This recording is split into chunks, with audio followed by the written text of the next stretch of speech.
heaven's design. Not the broken girl I was, but who I am in his eyes. I'm learning how to love the woman looking back at me. Hey, family. It is Felicia Lee White, aka Coach Fee, and welcome back to another episode of Beyond the Mirror with Coach Fee. And I am so glad you decided to sit down, take a moment on a Sunday, and just engage me in these amazing topics. Now, listen.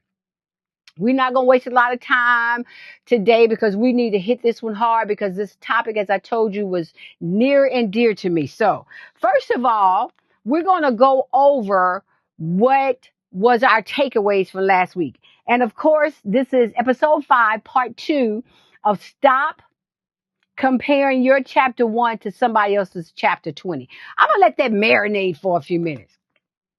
Stop comparing your chapter 1 to somebody else's chapter 20. Now, I'm not even going to ask how many people do that. I am one of those that have done that as recently as like November. And I had to catch myself because as a fitness competitor, just turning 64, I sometimes am insecure of who I am in my own skin. So I'm not telling you about something I heard. I'm telling you for a fact about me. So let me put my glasses on. Don't you like these today, y'all? The glam. Thank you. Listen, our takeaway from last week was one of those. We had 3 takeaways. Unfollow anything that makes you feel behind. Stop explaining your pace to people who aren't even running your race. Ooh. And the last one was commit to your process even when it feels slow. I'm going to say that one again. Commit to your process even when it feels slow. And I know for a fact that we have this, I got to get it, I got to do it attitude. I see it in the gym all the time. Everybody want to know what the latest fad is instead of letting God do the work for you.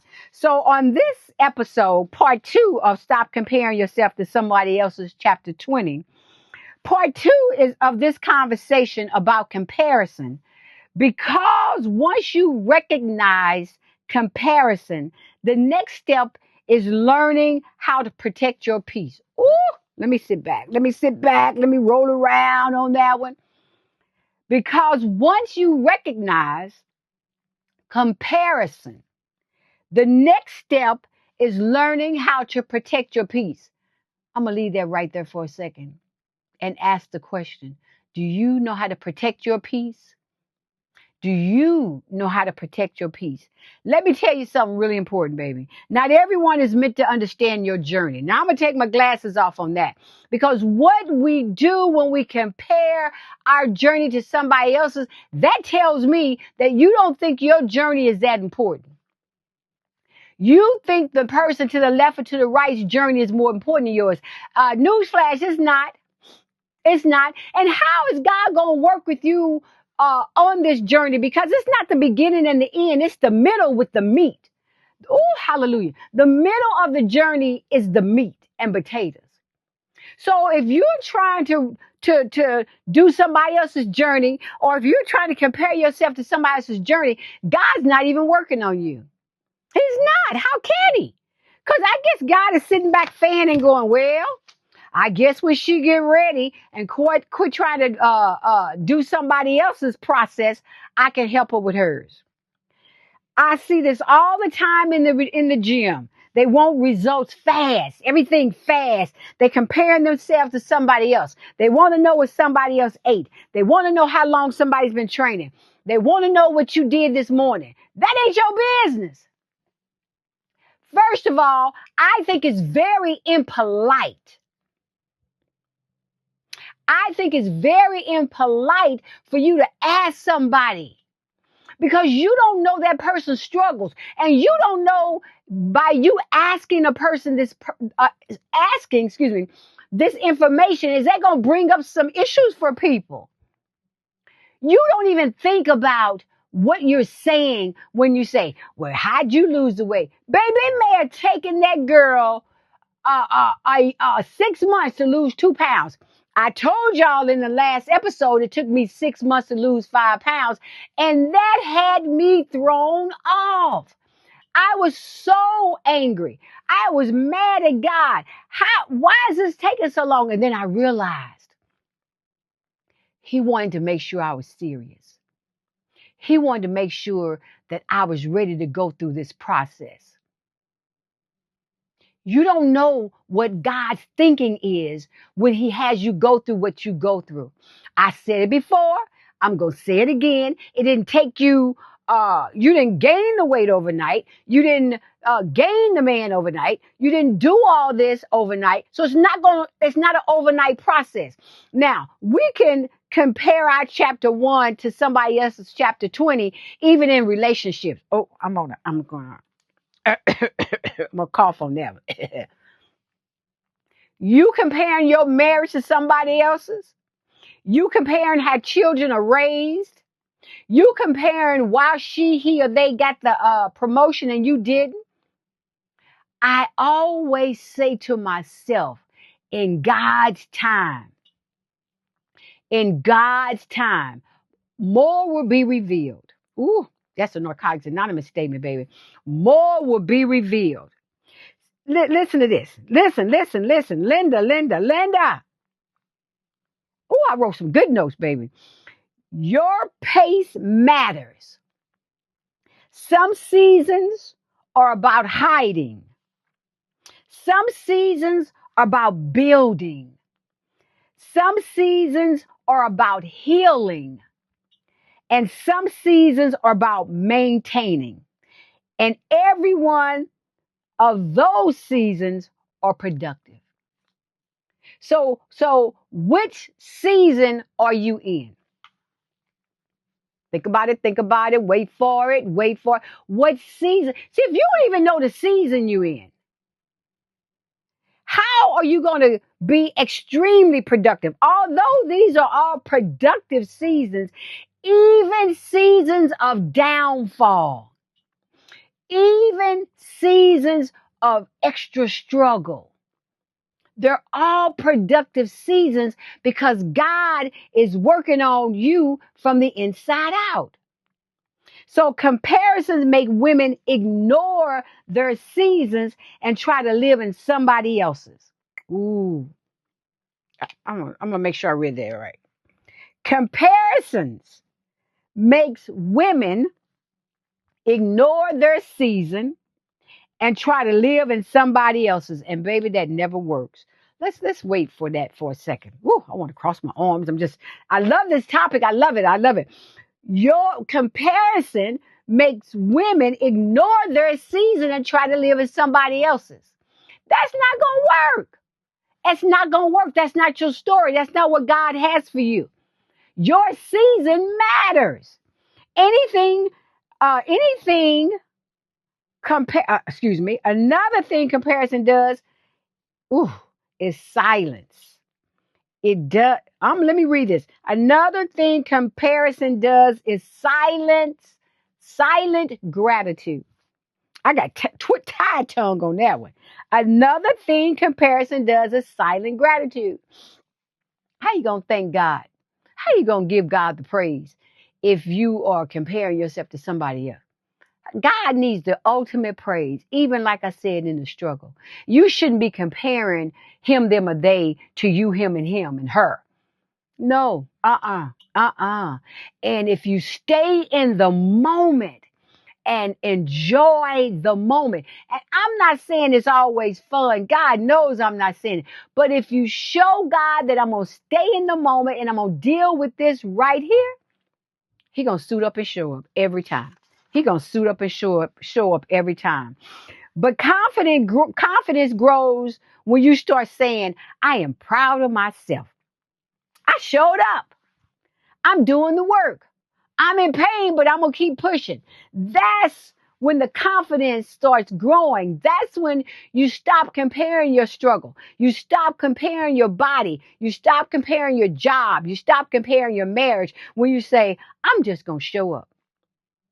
And some days I'm just talking about the gym. Some days, that's all you can do is just say, I'm just going to show up. I had a girl came in yesterday and said, I'm showing up with a smile. I'm showing up with a smile, coach. Because I always say, don't come in here mad at me. Why you coming in here mad at me? You're walking in the door mad. Show up with a smile. Show God that you are worthy. You are ready for whatever change he gives you. I don't care if you lose a quarter of a pound. The smile and the shouts should be coming out. The shouts should be shouting. The shouts should be shouting because you showed up. You came. You didn't let the devil win. You decided that you were worth everything God had to offer you. Oh, let me just stop right there. Let me be very clear. Growth does not need an applause. It needs consistency. Consistency. And sometimes the most powerful thing you can do is just keep going. Sometimes all you got in you is another foot in front of the other, just another foot and another foot. So how do you protect your peace? How do you protect your peace? How do you protect your peace? I'm glad you asked. First things first. Write this down. First things first. Guard what you consume. If something makes you feel behind instead of inspired, it's not for you right now. That's number one. Let me say it again. Guard what you consume. If something makes you feel behind instead of inspired, it's not for you right now. Number two, stop explaining your process to people who aren't committed to their own. Oh, I'm gonna stop right there. You got people that's not even committed, but you over here talking to them. It's like, why are you talking to them? They're not even doing the work. That's the wrong person to be talking to. And third, trust that what you're building will show up when it's ready. Wow. Because everything that lasts takes time. Quick fixes don't last. Don't last. But everything, my God, trust yourself. Trust that it's going to show up when it's time. Because everything that lasts takes time. Wow, this is amazing. Point two, protect your peace at all costs. The mirror will always show you where you are today, but it will never show you who you're becoming. Because sometimes that mirror just doesn't know who you're becoming, but God knows who you're becoming. I love this. Stop comparing your chapter 1 to somebody else's chapter 20. This is a topic that I hope you take to heart. I hope you pray on it. I hope you let it get in your spirit so you can understand that you are the most important person in the scenario. You really are. And I'm here for you. I got answers for any questions. Inbox me, leave a message. Let me know what you think.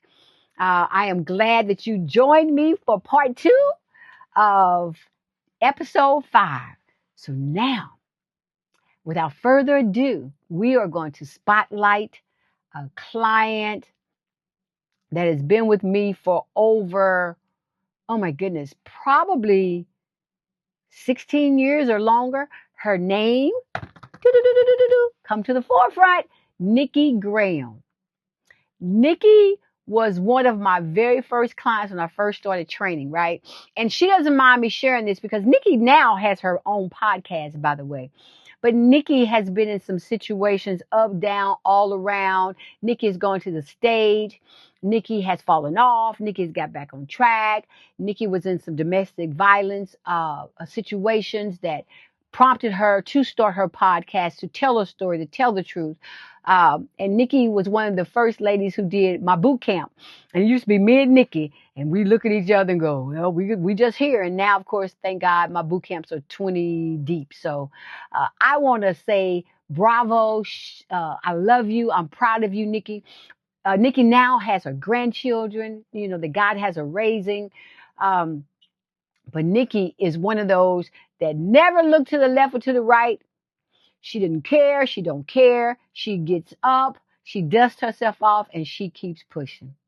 I am so, so proud of her. Nikki, you are a shero in my book, and you are one of my number one warriors. And for that, I say thank you. Yay, Nikki. So we are now ending this podcast, this episode of Beyond the Mirror.